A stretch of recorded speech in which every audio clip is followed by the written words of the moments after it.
परमार्थामध्ये देवाला संतांना जर आपल्याला प्राप्त करायचं असेल तर भावाचंच बळ लागतं.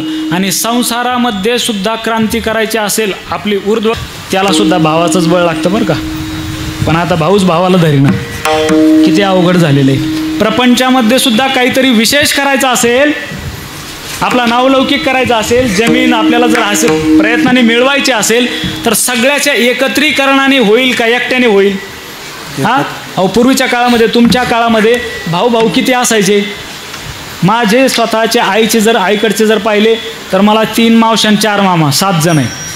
वडील ते जर पाहिले तर 5 भाऊ आहेत. जुन्या काळात सगळे 5, 6, अर्धा डझन, 1 डझन अशा हिशोबातच होते, आहे की नाही? पण हे सगळे होते तेव्हाचा काळ जर आपण विचार घेतला तर सगळे एकत्रित होते.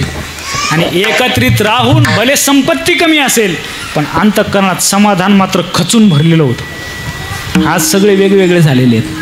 परमार्थ एवढा वाढलेला आहे. पूर्वीच्या काळामध्ये परमार्थ कमी होता. सप्ताह गावात एखादा झाला, पंचकृषीत तर एखादा सप्ताह व्हायचा, गावात एखादा व्हायचा. आता गावात 2-2, 3-3, 4-4, 5-5 सप्ताह झाले. एवढे सप्ताह होऊन सुद्धा आज सख्या भावाचं जमत नाही, ही शोकांतिका आहे बरं का. मला असं वाटतं सप्ताहाचं खरं सार जर काय असेल, सप्ताह केल्यानंतर त्याचा परिणाम जर खरा काय पाहिजे असेल तर त्याचा परिणाम खरा हा पाहिजे की सप्ताह झाल्यानंतर सख्खे 2 भाऊ आहेत, एकाच आईच्या पोटातून दोघांनी जन्म घेतलेला आहे, लहानचं मोठं केलेलं आहे. मोठ्या भावाने लहान्याला लहानचं मोठं केलं, त्याच्या शिक्षणाकरता काबाड कष्ट केले, त्याचं जमत नव्हतं त्याचं लग्न लावलं, त्याच्या मुलाबाळांचा खर्च केला, त्याचा संसार थाटला. आणि त्याचा एवढा संसार थाटून जर तो एकमेकाला ते बोलत नसतील, त्यांचं कट्टर वैरत्व असेल, तर सप्ताह संपल्यानंतर कीर्तन ऐकल्यानंतर लहान भावाच्या मनामध्ये असं परिवर्तन व्हावं की त्याने मोठ्या भावाच्या समोर जावं आणि मोठ्या भावाचे पाय धरून ढासाढासा रडावं आणि म्हणावं, दादा अरे लहानचं मोठं केलं, एवढा खर्च केलास, वडिलाची जागा तू घेतलीस आणि माझ्या लक्षात आलं नाही रे दादा, मला माफ कर, असं म्हणावं. आणि असं जर लहान भावाच्या अंतःकरणात वाटत असेल तर समजून जावं हा सप्ताहाचा परिणाम आहे. आणि सप्ताहाचा हाच परिणाम व्हावा.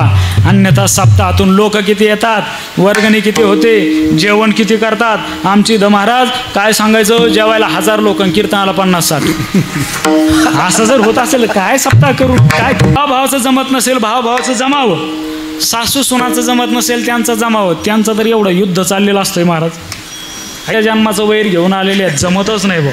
एखादीचं क्वचित उदाहरण असेल त्यांचं जमत असेल, नाही तर काही काही इतक्या हुशार आहेत, आपल्यासमोर जमल्यासारखं दाखवतात, पाठीमागं जे चालू आहे ते चालूच आहे त्यांचं. काय असेल महाराज. आणि जमून घ्या हो. सून म्हणत असते, महाराज तुम्हाला माहीत नाही आमची सासू फार बडबड करते, लय बडबड करते असं म्हणते ती. काय फरक पडतो बडबड केला म्हणून? तिने एवढं काबाड कष्टाने उभं केलेलं आहे, तुझ्या मुलाला वाढवलेलं आहे, तुमचं लग्न लावलं, एवढं कष्ट करून तिने वाढवलं आहे, मग बडबड केली तर काय फरक कुठे पडतो? करू द्या ना बडबड. आणि माझं म्हणणं असं आहे, तिने तरी का बडबड करावी हो? म्हणजे का बडबड तरी का करावी तिने? तुमच्या प्रारब्धाने, तुमच्या नशिबाने तुम्ही शिळे कुटके खाल्ले किंवा काय खाल्लं, तुम्ही आंबाडा खाल्ला, कुठं काय उंबराच्या दोड्या खाल्ल्या, तुम्ही काय खाल्लं ते तुमच्या नशिबाने खाल्लं. तुमच्या पोरांचं नशीब चांगलं आहे, तुमच्या सोनाचं नशीब चांगलं आहे, ती पुरणपोळी करून खाते, फिरू द्या ना, तुमचं काय जातं आहे त्याच्यात? तुम्ही तरी का बडबड करता? घ्या ना सभातून.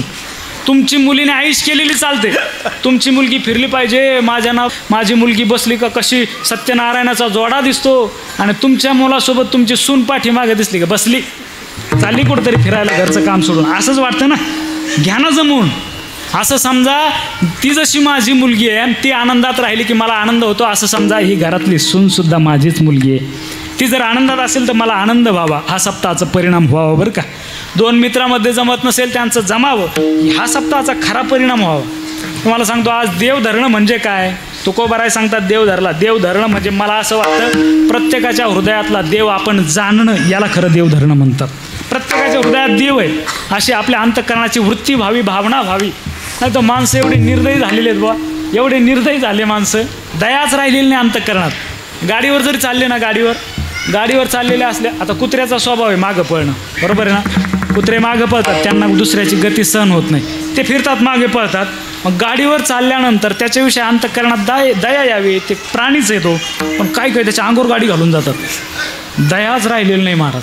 सर्व भूतामध्ये सर्व प्राणी मात्रामध्ये अंतःकरणात दया असावी आणि असं आपल्याला वाटावं की प्रत्येकाच्या हृदयात तोच परमात्मा आहे. माझ्या हृदयामध्ये जो देव आहे ना तो प्रत्येकाच्या हृदयात आहे. तेव्हा अति पाहे एक वासुदेव, सर्वाच्या हृदयामध्ये एकच वासुदेव अर्थात परमात्मा आपण बघितला पाहिजे.